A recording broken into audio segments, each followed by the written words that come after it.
the great Don Most joins me again. Maybe I bother this guy every few months to come back on the air, but and he No always, bother. always, and he always, he says yes right away, and it's fantastic. You recognize Don from Happy Days, of course. Other things that he's involved with, but Happy Days is where we know Don most from. Let's be honest, Don. When you walk down the street, what happens to you in your town? Uh, Usually nothing. No, I mean, Really? a lot of time, mostly I don't really get recognized. If I'm somewhere where we're in a stationary place, we're going to be around some people for some time. Maybe then people say, "Wait a minute," they start to recognize me. But just walking around in town, no, not really.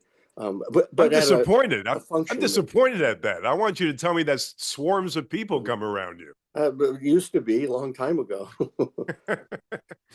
Well, in that Happy Days debut, and I knew it, but I looked it up just to be sure, 1974, 51 years ago. I know it's hard to fathom that. Sometimes it seems like another lifetime completely, and then there are other times when I'm like right back there, like it was last year. It's weird. It's so weird, especially when I get around. If I'm around Henry, Ron, and Anson, then we kind of go right back. And I'm actually going to be seeing Henry and Anson at in Salt Lake City towards the end of September at the FanX Comic Con there. And Anson's one of your best friends. Absolutely, he's like my best friend. Yeah, Anson and I just um, we were always tight, but now even more so. It's just grown, and I'm still super friendly with Henry and Ron. We even have like a group text that we stay in touch with each other. The four of us. So it's great. It's like friends for life. And don't tell me you talk about Happy Days during that period. No way. Um, not usually, but every once in a while something will come up. Something will Really? come up, especially if we're around some other people and they bring it up. But but once in a while we might bring up an incident. Something comes up in conversation and it spurs a memory. That sort of thing. If I remember when I jumped the shark. You remember that, Don, when I jumped the shark? Right? Yeah, I don't That's know. I don't know that phrase. that's when that's when the show took a different turn when I said, "Well, they're running out of material now." Because, Fonzie's jumping the shark and things are happening out of context, and I'm saying to Yeah, myself, yeah. "This is not the same show I tuned into 5 years ago." Uh, yeah, But it was a it was starting to it was stretching the boundaries, and that's one of the reasons I left the show after, well, my contract was up after 7 seasons, as was all of ours, and I decided not to renew after the seventh season. Ron Howard did the same thing, and everyone else stayed, and the show ran for 4 more years. So they'll say, "Oh, we jumped the shark," and then how come after that episode it was really about five more years that the show ran?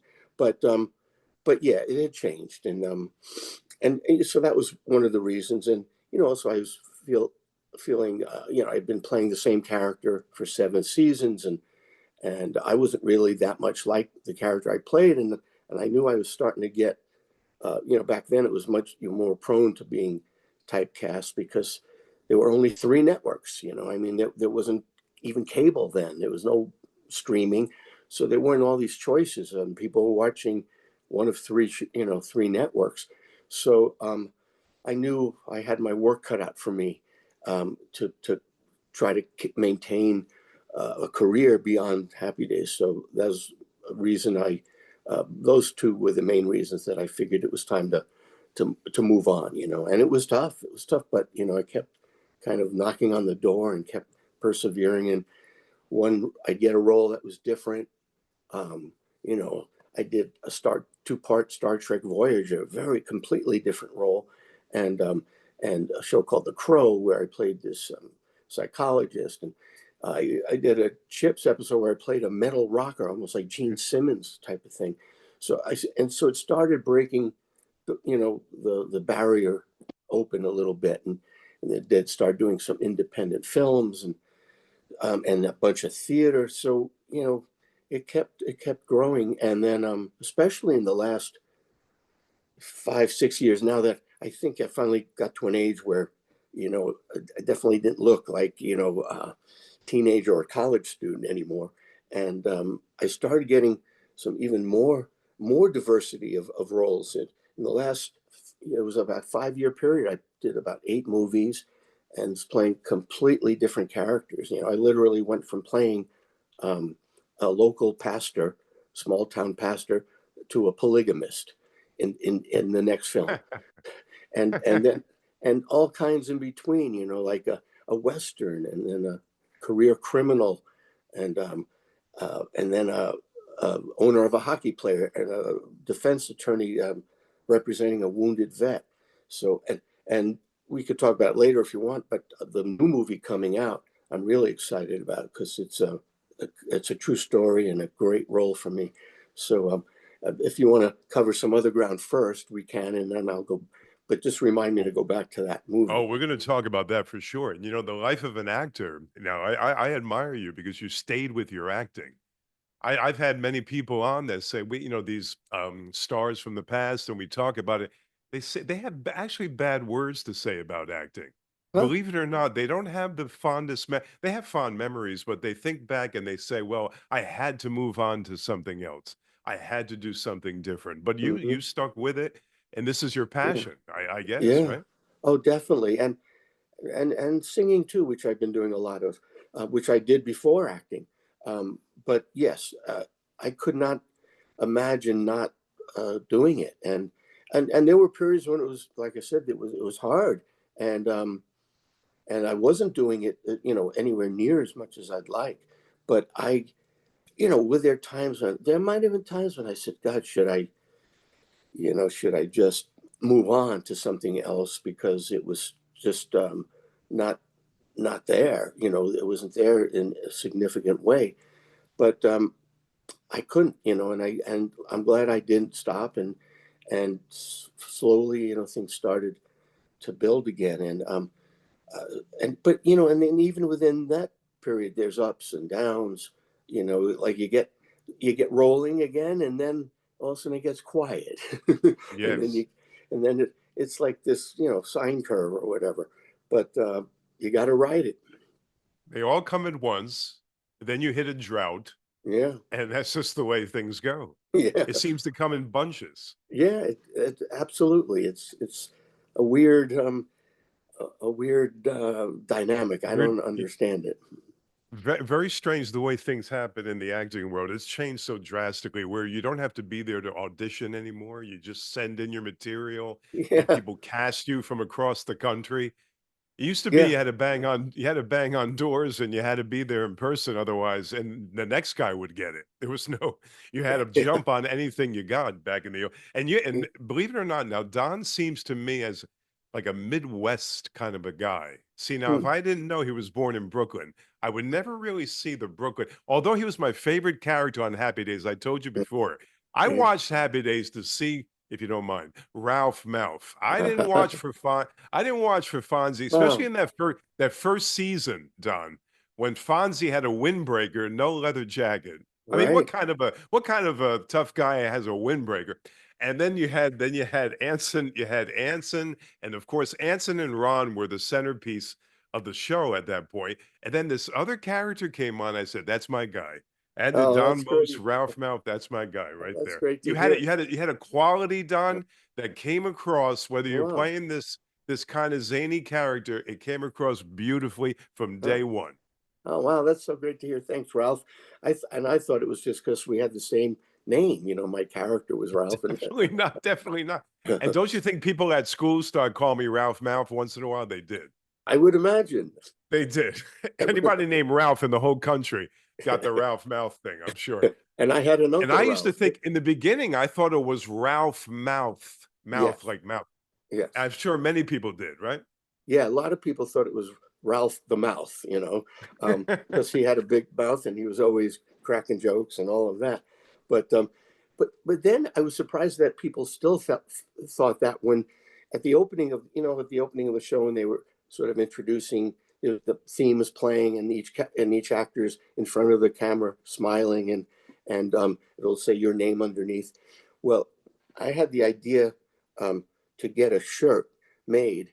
I remember I went to UCLA bookstore because it was LA, Hmm. and I said I want a T-shirt says Ralph on the front and Mouth on the back. Yeah. So then I showed it to the producers. They said, "Oh, they loved it."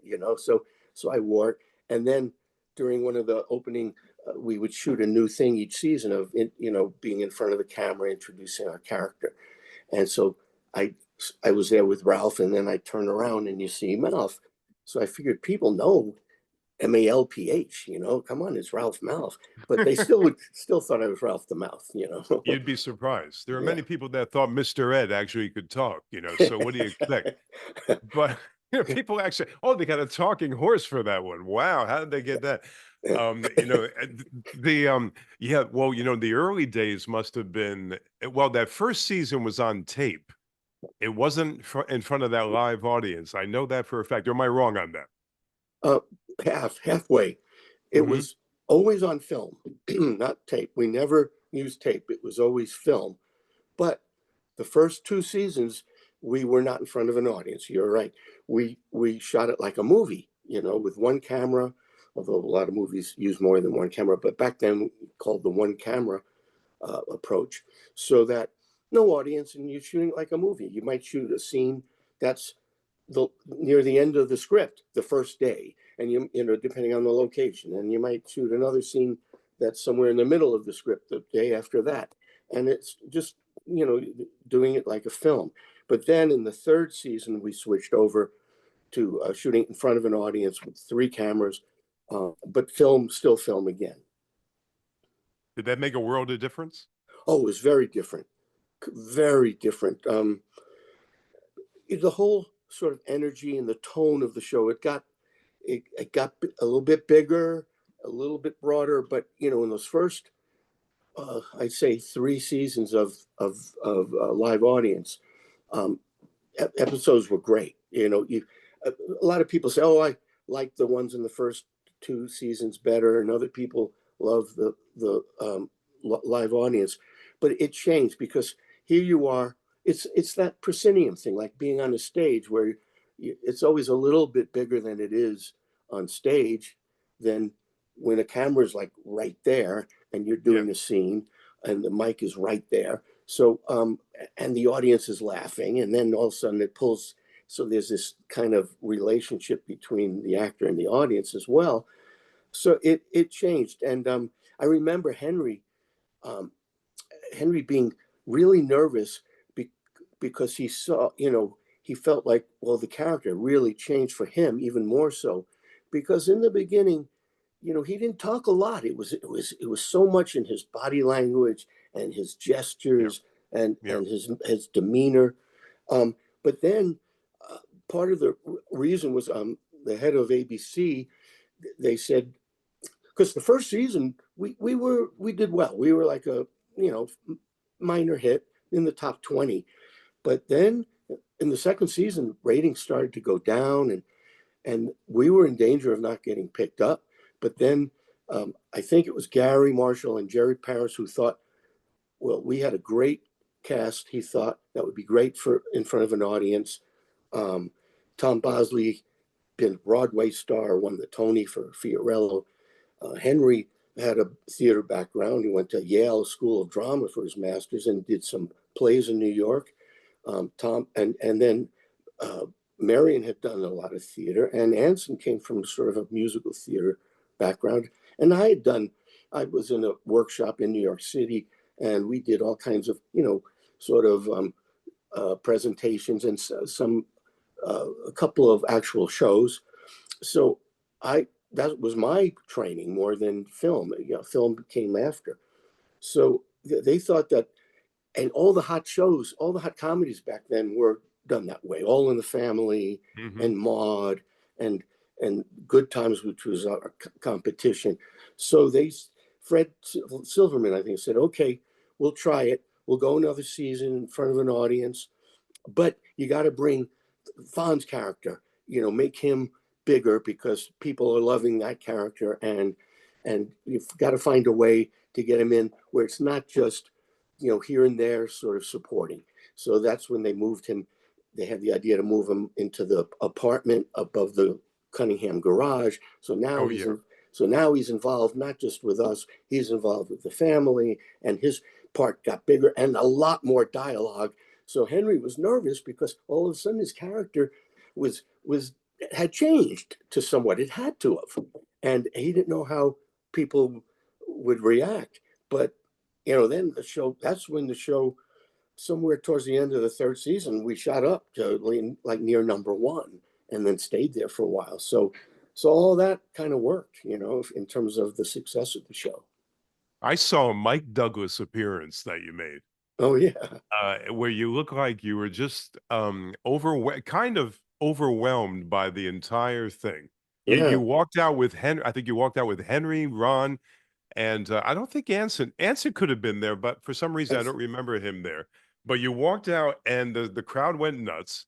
And of course, Mike Douglas is New York, I think, right? So you probably is it Philly, New York? And oh, Philly. Philly, yes, yes. So I guess you went cross country to do that appearance, and maybe you were in town for something or another. But I remember you sitting there. You looked the most comfortable out of the Really? four of you. Henry did not look. This is my take on it, going Okay. way back. Henry did not look comfortable. Ron was okay, but you felt you as Oh, though you were right at home. Everything was fine. But I yeah, saw the enormity of the whole thing right there and how people reacted. It was the greatest phenomenon of the day. You yeah, had, again, you mentioned you had All in the Family. Listen to the quality of these shows, folks. All in the Family, Maude, The Odd Couple. I love all that right. show. I always Yeah, mention The Odd Couple because they did yeah. the same thing you did with the one season. You had two, but one season on tape. They went to the live audience. But I just remember those days. Everybody, there weren't many choices. Everybody watched Happy All right. Days. Millions of people watched Happy Days. Yeah, 50 to 60 million when we were, in the up there near the top, It's and unbelievable. Think today about that. a show's successful if it's a hit if it's got 5 million. But because there's an enormity of choices Yeah. out there, it's impossible. Too many. Too Yeah, many, Don. too many. I Too many. You agree. don't know which way. You can watch TV all day now. It's just ridiculous. Not Yeah. even TV. It's not the fact that even TV, the streaming networks. Yeah, right. Right. Yeah, I it's have a good friend overwhelming. I have a good friend that proposed something to a big network, and you have to see the rigmarole that you have to go through in order to get a show on the air.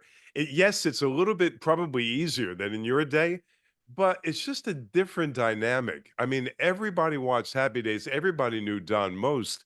The early days, I'm wondering, when it first hit big, I guess it was the third season when it really caught on, right? Did it take Yeah, three seasons? yeah, The yeah. stardom that you ran into, the notoriety that you ran into, how did you handle it? Oh boy, I often would say, they didn't teach you anything about dealing with that in acting classes. I mean, No. that was nothing. Weren't prepared.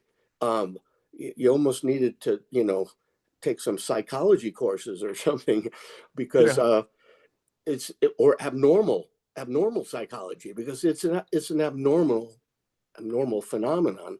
I remember feeling like I was put into the twilight zone. It's a different. Your world has just changed completely.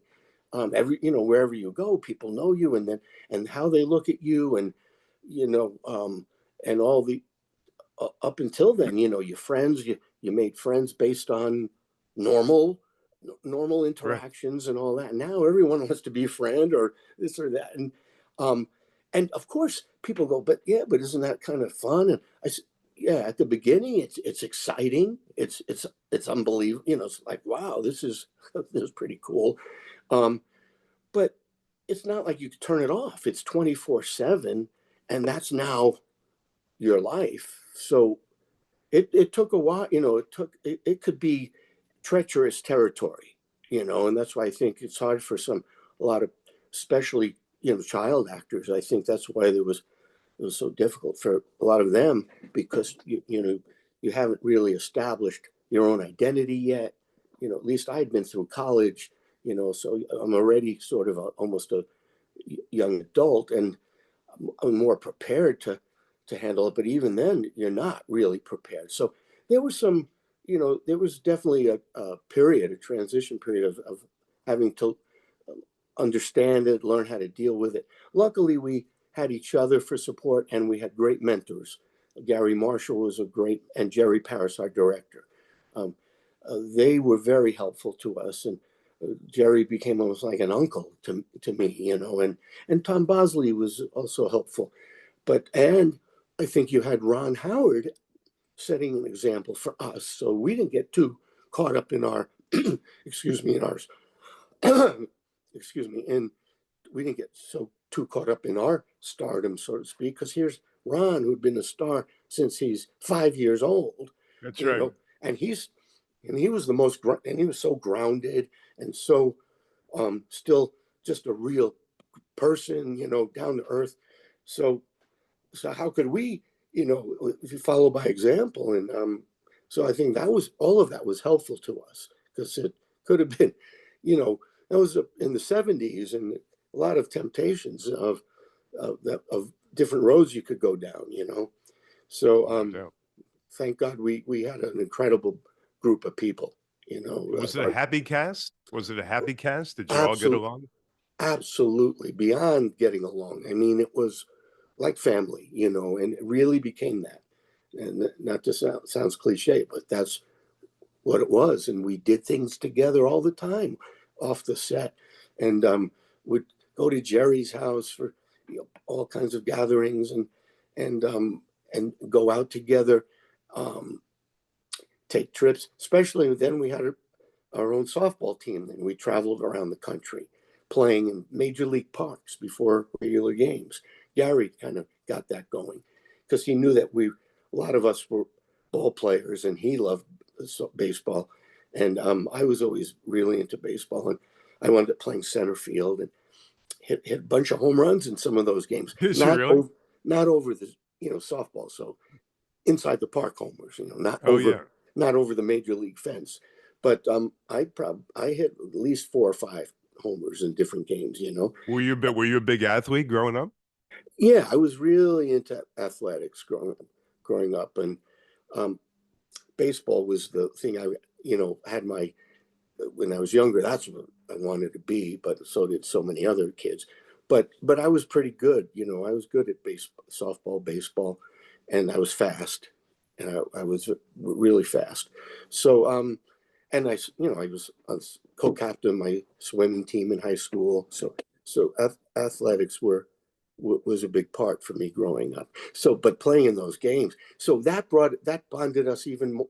We were already so close, but then now, Anson will always say, "Well, Gary, he always felt that if we had a team, then your teammates are going to have your back, and then that's going to come into and translate over onto the stage as well." So, so there was never that we were always so supportive of each other and real love and affection for each other. And Gary was the genius behind the whole thing. And Jerry, if you don't know, Jerry Paris was the neighbor on Dick Van Dyke, folks, and that's how you know Jerry Paris. When I saw that face, I would see him. There was an inside. Again, my favorite show, Odd Couple. He actually had a big part in that show, and he would direct a few episodes in that show. And I saw him come on camera a couple of times in these bloopers that I watched. I said, that's the neighbor Right. in Dick Van Dyke. There's the great Jerry Paris right there. And Uh, and now, yeah, and Jerry not only was the next door neighbor, he directed most of the Dick Van Dyke shows. I didn't know that really. He didn't direct the first season. John Rich did, but then he'd been vying to and lobbying to direct, and he got to direct in the second season, and he won the Emmy his very first year directing, and he directed all of the others. And then we were so lucky to get Jerry and Jerry and Gary. They worked together because Gary was one of the head writers on the Dick Van Dyke Show, and Jerry was Mm. directing. So when Gary developed Happy Days, he had Jerry in mind to direct it, and we were lucky to have Jerry. The two of When I them. name Yeah, they were fantastic together. I'm sure they were. If I name a cast member, just give me your, if you would, your overview, your thoughts on these. Let's talk about Henry for a second. Just your quick thoughts about Henry. Wonderful, wonderful, wonderful guy, incredibly talented. Um, was took the work very seriously, and a great heart. Anson. Like you said, my best friend. Uh, funny, really funny. Sweetheart of a guy. Very, very talented. He's directed over 200 hours of television shows. People don't even know, and and sincere, and another sweetheart. You love everybody. This is no fun. No, this is great. This is what I want to hear. The good Yeah, I'm stuff. sorry. That's the way it No, is. no, Or I'm kidding. Eh, Erin Moran, and she met a tragic end. oh gosh, yeah. It's so sad. I get so sad when Erin was 13 years old when we started the show, and oh my God, the cutest you've ever seen, and smart and quick, and um, she absorbed things unbelievably well, and it was like, my younger cousin.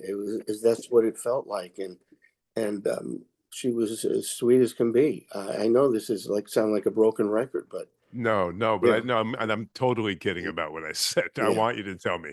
And I didn't expect anything bad, believe me. And Erin, she was a brilliant child actor. yeah. She She had she such a really quality. She was brilliant. The chemistry between Richie, the character, and just tremendous. and And the Joni, parents and Marion and Tom. and yeah. How about Tom Bosley? Oh, he was like a Papa Bear, you know. Uh, we looked up to Tom a lot too, and he was a grounding, as I mentioned, a grounding influence, and looked after, because here we are, all these young guys, and now we're in positions, all of a sudden we could buy a house, we're buying houses, and he's giving us a lot of, you know tips and direction on all of that stuff that we were going through, and you couldn't mistake his voice. What an incredible voice, and terrific actor. So yeah, another uncle. He was your real estate guru, it sounds like. But he was fantastic. He was Yeah, one of the great fathers in yeah, TV history. I And agree. I used to take Marion Ross's son's improv class in New Oh, York, by the way. oh, This is so Jim many Mesterman. years. Yes, Yeah, so many years ago. And Marion walked in one day. I said hi to her, and she had a great presence. How about Marion Ross? unbelievable presence, and I mean, one of a kind. Her spirit, and her her just sort of joy. She admitted all this joy, and you just love her immediately, and then and pretty quickly it's not fake, it's just who she is, I mean, and this love of life and people, and great actress. She had a lot of theater training, and she was terrific, and what a glow that that you could just feel. She just glows. Now, when did you leave the cast? So I'm clear on it. It was after the seventh season, so it was around 1980. Because I think we finished shooting the seventh season, sort of towards May, June of '80, and then that was it for me. Now, is that before they brought in the love interest for Ron? I forget her name now. Yeah, Not for you know Ron, who I mean. because Ron left too after that season. Oh, okay. So Ron had that girlfriend, and then they went off together or something during the early seasons, or Lori Beth, I think, that's right, Lori was Beth. was the character. Um, oh gosh, I can't believe I forgot the actor's name. I can't Yeah, I believe don't it. remember her name either. I'm I sorry. mean, I can't believe that I forgot. But anyway, sorry. Um, but yeah, they were together. I don't know that they were. How they explained Ron and I, um, no longer being there, is So we joined the army and we were stationed in Oh, Greenland, something like oh, that. I okay. mean, it In was something Greenland, of all things. Okay. right. Whole thing. Wow. So, so And then when you left it finally left, what did you take some time off, or did you say to yourself, I got to get right back into the swing of things? yeah, no, I was trying to get back. I actually, um, well, that was until '84. I moved to New York. I went back to New York for a year. Um, I no, I was. It was tricky because I at the time what I did, I said to my agent, I said, I don't want to do TV for a while. You know, if it's a movie, okay, but I didn't want to do like guest starring roles or even do another series. I said I just want to do film and theater. Now back then, you know, going from a TV show to movies, it was very difficult. Not too many people were able to make that leap. You know, Tom Hanks is like one of the, and Sally Field, you know, that was it. Henry had, you know, he got a chance, did a few films, but it didn't really happen for him at that time. So it was very difficult, and from a sitcom, even more so. Um, so I just felt, but I was 27, 28, and I was like stubborn and going, no, I'm not going to do television right now because the way you had to work in television was very quick and Mm, everything about it. I just wanted to try to do, you know, some really good movies and theater projects. So I got with a I was with a big agency. I went 6 months. I couldn't even get an audition. They wouldn't even mm, let me come in to read. For the oh no, the guy from Happy Days. No, no, oh, he's comedy and he's not right for this. And you know, we tried to tell him that that's not who I am. And it didn't matter. So you know, and and I wound up doing a play and all that. And then finally, you know, when I saw that I couldn't even audition for these for movies. So I told my agent, you know, this was like a year later too, I don't remember. I said, okay, you know, uh, let's look at television now because you know I need to find a way to mm, to proceed, you know, to break this. So that's when I started doing some guest starring roles in different shows, and luckily, you know, doing a few of those led to one that was a little more different. And as I mentioned before, you know, the Star Trek Voyager and The Crow and some others and a TV movie I got, and then some independent films. And so it's like I said before, I kind of went through that the journey that I went on, and now I've been, you know, I've gotten to do a lot more films and theater and some television. I still don't do a lot, but you know, if something good comes along, especially now because it's different. You know, it's um, there are shows now that you know they'll take 14 days to shoot, you know, a show where back then an hour show or something where back then they do it in 7 days, you know, and it was hard. You know, I just felt the quality suffers. But so so anyway, and now I'm very excited about this film that's coming out called it's Harson's Island Revenge, based on a book of the same name, and it's a true story. During Prohibition in Michigan in the you know in the 20s, when there was all this fighting for control of alcohol coming in through Canada up there, and there was a very vicious gang called the Purple Gang that was controlling it all, and it was a Jewish mob, and they were feared. I mean, Al Capone didn't, you know, he did business with them, and they didn't want to mess with them. Um, I play the head of the Jewish mob, a guy named Ray Bernstein, and mhm. it's a very different kind of an intense role, and the whole you know the whole aspect of it was so different, and I've been getting great feedback. You know, I haven't gotten to see the movie yet, but I've gotten great feedback, and people are saying, well, you know, people aren't going to believe it's you, and all this kind of stuff. So I'm really hoping it gets out there, and you know, where people see it. It's in a limited release right now in theaters, but it was, you know, very select in Michigan a lot because of where we shot it, and and a few other. It was in Minnesota, some theaters in Iowa and Texas, but it's going to come out streaming starting, I think, October 7th, somewhere around there. They still don't even know. They told me Amazon for sure, but it's going to be there'll be other platforms as well. So I'm excited about that coming out, and hoping you know, that'll lead to even more and more of these different kinds of roles. You are as excited about acting as if you were 18 years old. And We, that yeah. is so fabulous because I Mhm. know you're 70 or so. So fabulous Oh, that well, you can thanks. still feel that way about the craft. Yeah, yeah, some people say, well, don't you want to just kind of take it easy and why bother and all this? And no, I have to do it. You know, I want to do That's it. right. So I just have to. I love it so much. And I feel like there's a lot more to do. So a lot more to be done. And I'm thankful that I'm getting to do it now and hopefully stay healthy, you know, so I could do it the same way with for the singing. I'm thankful that I could still do that. As I mentioned, I started singing when I was pretty young before I was pursuing acting.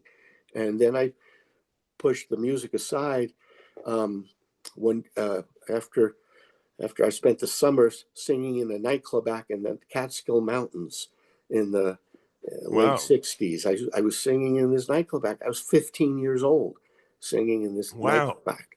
And but after that season, I started really getting into films. It was that Renaissance time in the late 60s, great movies being made with phenomenal performances. And I just shifted and wanted to pursue that.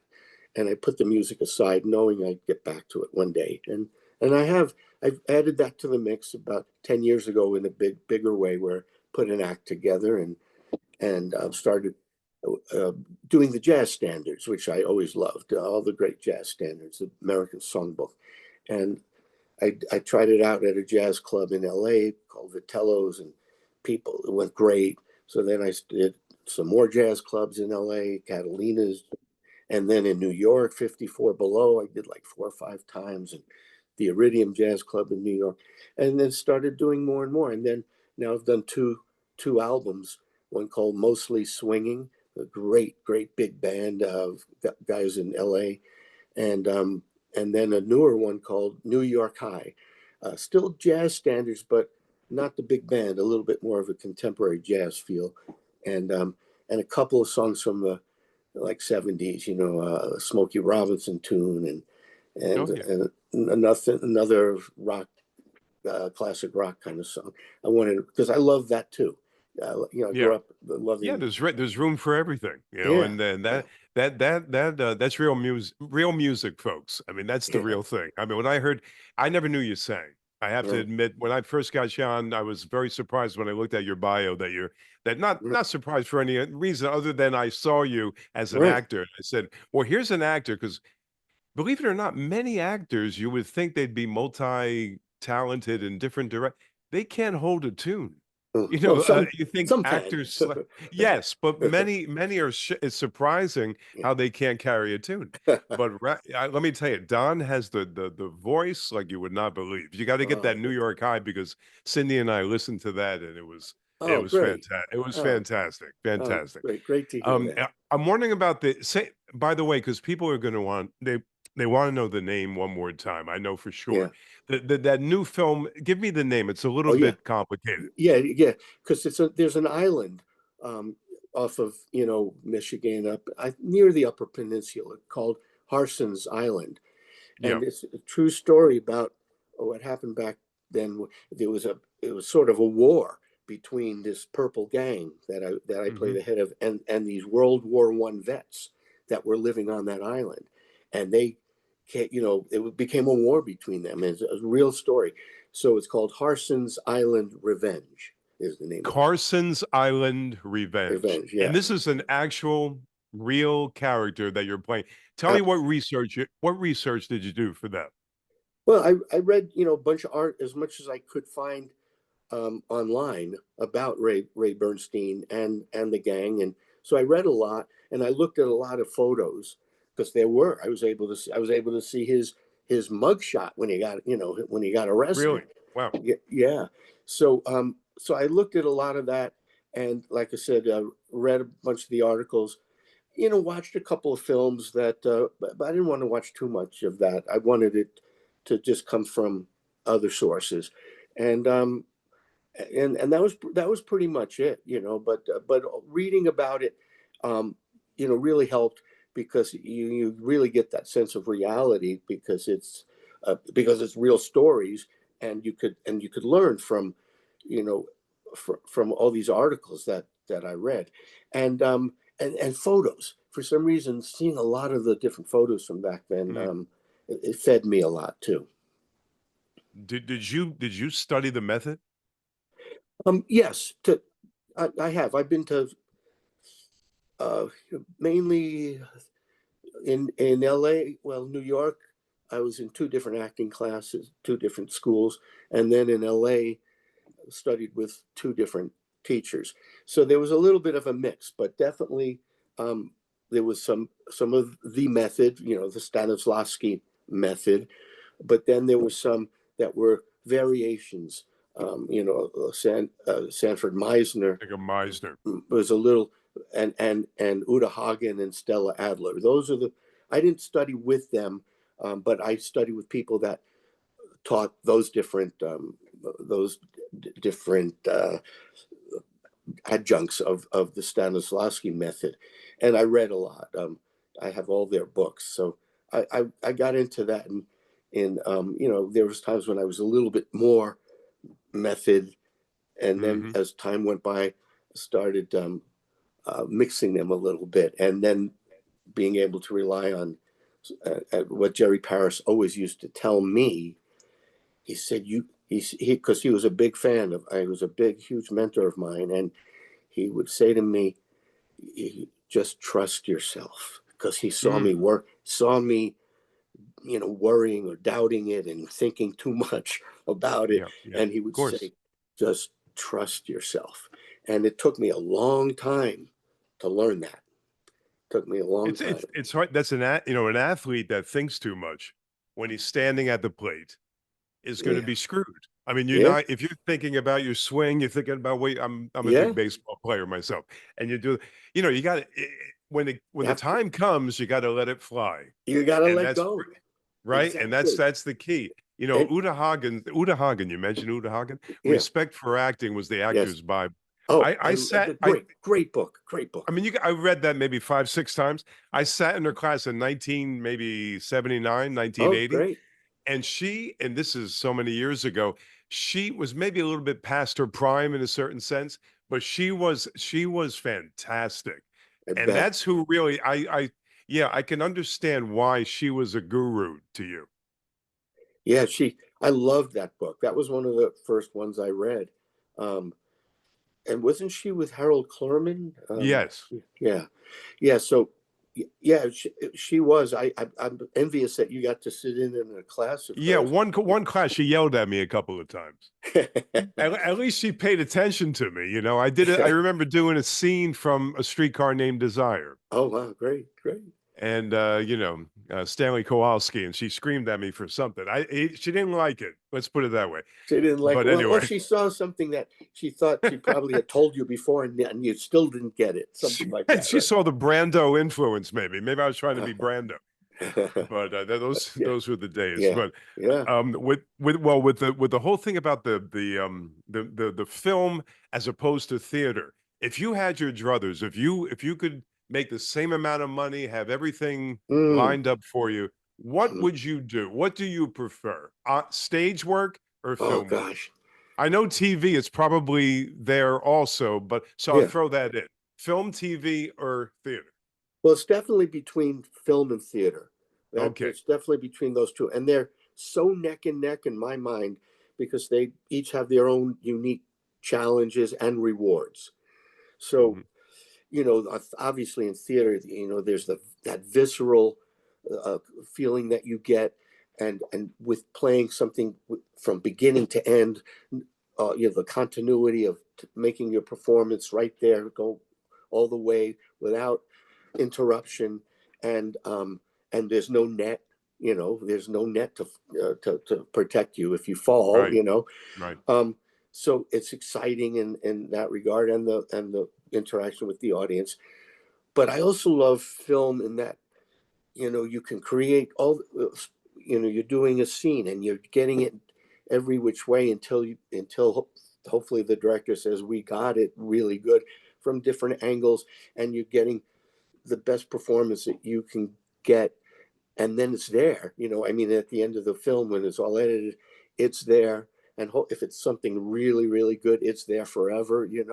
The theater thing is gone. I mean, it's there in memory, but it's not there for people to see unless they taped the show. So so it's so that's what, and I love being able to, and then just 100%, you're getting that each moment in the film as good as you can get, and I love that. So they're really close. It's a And hard choice. it's so hard. It's so hard. Yeah. I put you on the spot, That's all right. there's so much waiting with film. It gets to be Yeah. a pain in the ass. Yeah. That's my downside for film in Yeah. my mind. No, I could go along with that. Yeah. There are some downsides, and it's not perfect, but that's why I want to keep doing both. Now, do you sit in for the rushes? Like, for instance, you're doing a film. Do you make your way in there to see the rushes or no?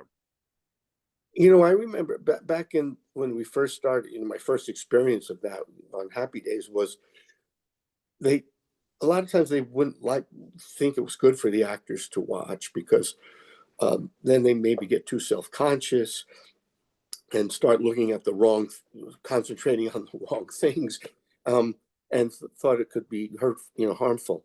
Um, but then every once in a while, they started saying, why don't you come? You know, Once in a while I got to go, and they got a little more lax about it. And it was always, I enjoyed it. It was fun. There is something about it that could be, where you can get a little self-conscious, and concentrate on the wrong things. So I didn't make a habit of it, but luckily I got to go sometimes, and it was very interesting and helpful, and I found a way for it to be helpful. On movies that I've done afterwards, I really didn't have the opportunities to go. The logistics of where they were doing, we would be on location, Mhm. and they're doing the editing somewhere else, and so I didn't really have the opportunity on most of the films that I've done to watch. Very, very rarely. You ever think of trying your hand at directing? I've directed 3 films. Oh, you have. See, that's my research gone bad. I Three directed uh, three uh, films. three What were films. they? One is called Mula, which I won Outstanding Director when it premiered at the Newport Beach Film Festival, Oh, wow, and I okay. won Outstanding Director for that movie, um, starring Daniel Baldwin, who was great in it, William Mm. Mapother, who was terrific. Treat Williams had a really nice Oh, supporting role in it, and then a young girl who I cast over several other actresses. 13 years old. It was her first film. Shailene Woodley, who's gone on to become really pretty, very big. A lot of uh, Divergent is one of the films she did, and then that TV movie with Nicole Kidman, and I can't remember. But anyway, Shailene Woodley. So that was the second one I did. First one was a movie called The Last Best Sunday, and it also won an award at the Telluride Indie Fest as one of the one of the winning films. They call it, won an award, and Mula was more of a comedy, and it became kind of dramedy towards the end, where Last but Sunday, very heavy drama, and really interesting, really good script. Karen Kelly wrote the script, and 2 wonderful actors, um, Angela Bettis and Douglas Spain, who were the main characters. Really interesting film, and people could see, they're on Tubi and several of the other platforms. Like Mula might even be on Amazon. And then I did a family film I directed called Harley's Hill, kind of a Hmm, girl and a horse, that kind of a that's sweet, nice. sweet movie. Actually, I got Rance Howard Ronstadt to play a part in that, and in Last Best Sunday, I got Marion Ross to play Oh, really? uh, Wow. she's to play this sort of a cameo role, and she's she's funny. She's great in it. Marion's in it, and She had such has such a quality. yeah, and Kim Darby is in that movie, Oh, Last Best okay. I know that Sunday, name. and William Lucking, who's great. So yeah, so and I have, but it's been a while since it's been the last one I did. It was like 15 years ago. So I have a bunch of projects right now that I'm trying to get going, and hopefully would be directing some of them, not all of them. So and we're getting a little traction on one of the films. So I'm hoping it goes through because I'd love to direct again. You know what I appreciate what you do, how you go about it, is that you do things that are worthwhile. A couple of interviews before this one, we talked about how these things are made, and we wonder what's the redeeming quality of these pieces. Why was this violent, pretty despicable type movie made, and Right. what purpose does it serve? And you said something to the effect you always want to do something that, not every story comes out beautifully and everybody's sweet and nice, but you want to do something worthwhile or maybe with some redeeming quality. Do you feel that way about your work? Yes, definitely. Uh, Definitely. That's why, you're talking about, do you prefer film over theater and or vice versa?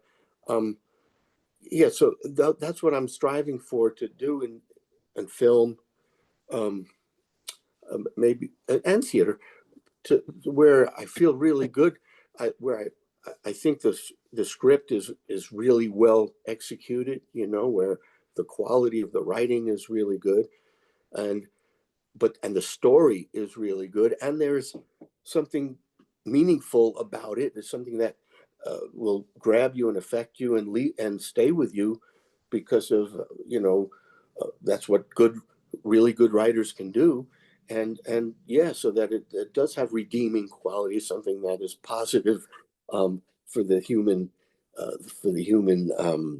condition, so to speak, and yeah, if there's a script that I just think is there's it's just totally exploitive Exploitive. and yeah, and just there's nothing really there that needs to be there, you know, that I would want to watch, then I wouldn't do it. And What are five of your, and I know we've been on for a while. yeah, We're coming to the end, but this is a good question that I wanted to ask you. uh, Give me a few movies that are movies that you can watch anytime, any place, over and over and over again, yeah, wow, wow, yeah. That's God. I'd almost need time to think about that to because I or maybe an actor or an or, actress yeah, that you won't yeah. miss. Well, back when I was talking about when I switched from my focus from music, singing to acting, it was in this that period in the '60s where these great movies, and I remember seeing Cool Hand Luke, The Hustler, with Oh yeah, Paul Newman and George C. two of Scott. my Oh, favorites right there. oh my God, that I could watch that over and over. Yeah, George C. Scott and Paul Newman and Jackie Gleason as Minnesota Fats. Oh, Um, but can't beat it. oh, it was and and Cool Hand Luke, of course, was great. And then I saw Nicholson for the first time in Five Easy Pieces, and that Oh yeah, blew me away. Nicholson just totally blew me away. he was And great. and then it became, I'd watch anything that Nicholson did. The King of Marvin Gardens that he did with Bruce Dern and Ellen Burstyn, and then of course Carnal Knowledge and The Last Detail, and then Chinatown. And I got to be on the set when they shot one scene during Chinatown. Oh, and I got to talk to Jack. That was amazing. Um, How was that? How was that experience? oh my God, it was insane for me to be able to. You seem as though you can do a great Jack Nicholson imitation, I never if you tried, tried. and I never tried it. I'd have to really work on that. But it was great getting to talk to him for like 20 minutes about his movies and about acting. Um, but yeah, so some of Jack's movies, of course, I could watch anytime. Um, and let's see who. Uh, Were you ever a big Brando guy? yeah, yeah, but I actually was even more James Dean than.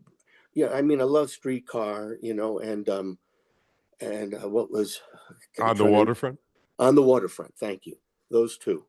Um, but I was really into. I got into Jimmy James Dean. Oh yeah. Yeah, Rebel Without a Cause, and then Giant, and what was the third one that I'm East forgetting? of Eden. Oh my God, that's The best of the three, in my opinion. yeah, yeah, East of Eden, absolutely, Ilya Kazan, right? Oh Um, yeah. yeah, so that he blew me away too in that same way that Nicholson did, and Paul Newman. Brando, yeah, cannot help be a fan of Brando's, but for some reason the others just lit They it up struck more you. for me. Yeah, Can you believe that Dean did three movies? He did some TV, three movies, and he got yeah. that kind of notoriety. And he died at the age of 24. I didn't realize. I knew he was in his 20s, but I would have guessed like 28, 24. 24. Isn't Unbelievable. that something? In Unbe- 1955, Unbelievable. Oh gosh. With his Porsche, and that I was a know. terrible. Terrible, terrible, terrible. Yeah, I remember. I've read some of the biographies on James, and yeah, those were the actors that probably had lit it up for me. I mean, there's other great ones, De Niro, of You're always going course. to leave some out when you have a Yeah, list, but all the ones that you said, you write in my book because yeah, I feel the same way about all those films and all those actors and yeah, that time period that you mentioned. That's my favorite time period in film. Maybe the early 70s, my yeah. favorite time period in film. Oh my God, yeah. The movie I remember, that's when um, Bogdanovich and Scorsese and Coppola Right. and so many other great directors were doing films and actors. Yeah, a Renaissance time. Oh Absolutely. yes. Oh yes. Now, in closing, what should the people know? Again, you can mention that film again, but anything else that's coming up or where they can find Don Most because Don Most is forever ingrained in our heads, forever, forever, Don. Let me tell you. Oh well, thank you. That's great to hear. Sometimes it I mean, and lose. I'm not just, trying because you're on my show and everything else. Yeah. This is how I really feel. And I was, Oh in well, 1974, Don, I was a kid. So yeah, Happy Days was a big influence, you yeah, know. yeah. Sometimes I just lose sight, and it's hard to grasp all that. But well, besides that movie, some of the other movies that I've done in the last few years, I would like people to be know about. Lost Heart, where I played the local pastor, is a really nice film, and that's streaming. I should write down all the platforms that these movies are on, but Lost Heart is one. The Western I did is a good film. Far Haven, it had a really good Or cast. I'm Um, writing these down as you speak, by the way. Yeah. okay, Go ahead. yeah, Lost Heart, Far Haven, had a really good cast. Actors you would you'll recognize Bruce Boxleitner and Oh, Nancy Stafford and A. Martinez and I'm forgetting some. And then I A. not only Martinez, there's a name. yeah, I always liked his work. yeah, he's really really good. And so that's a nice film, really nice. And then I also did one called County Line, No Fear, with Tom Wopat, and I play this. It's a really fun role. Uh, it's the a career criminal that I alluded to earlier, and that's called County Line No Fear. So those three are some of the ones that I've done recently that I would like to bring attention to. I have not seen you as a bad guy yet. I got to Yeah, watch these films so I could see you as a despicable character. yeah. Well, And um, then I know those acting chops are really working because you're yeah. such a nice guy. Well, the career criminal he's not really. There's some comedy in that, and my character Okay. is in there first. So he's not really despicable. It's a fun character. And now, uh, despicable. Uh, well, this one I talked about, Harson's Island Revenge. You know, that's a bad guy. This is a Hmm. bad guy. So, Yeah. so I can't wait for you to see that one. But as an actor, Don, even a bad guy, you got to find some quality in the bad guy to make it Yeah, work. To make it work, you can't play him like a bastard and just it just doesn't work. You got to find a yeah, reason why this guy is so evil. yeah. Or find things in your life that could get you That's right.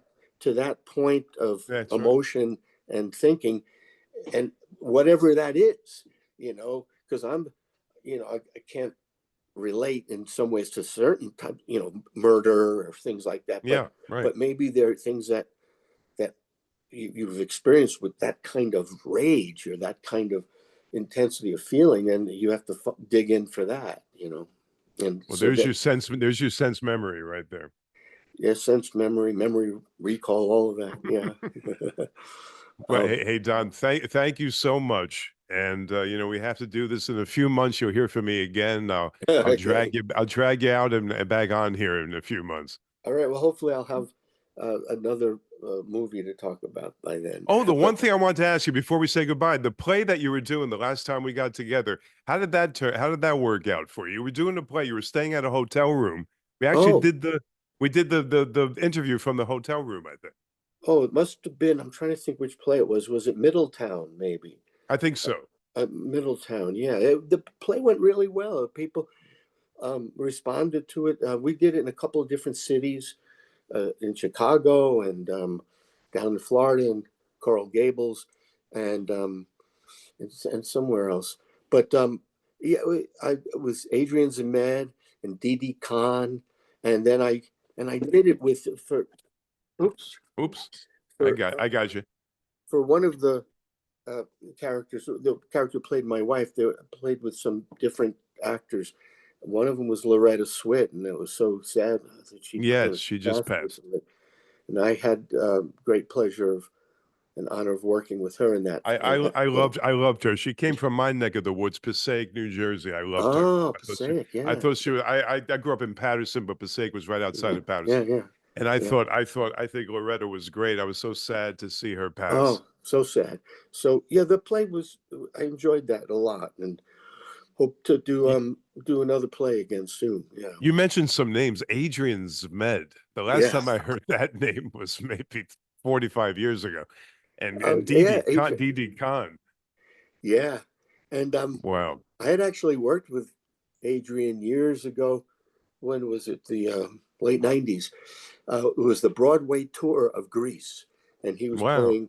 He was playing, Danny Zuko is the character, I think, or whatever the lead character's name was, and I was Vince Fontaine, the DJ, which had a bigger part in that production than he did in the original.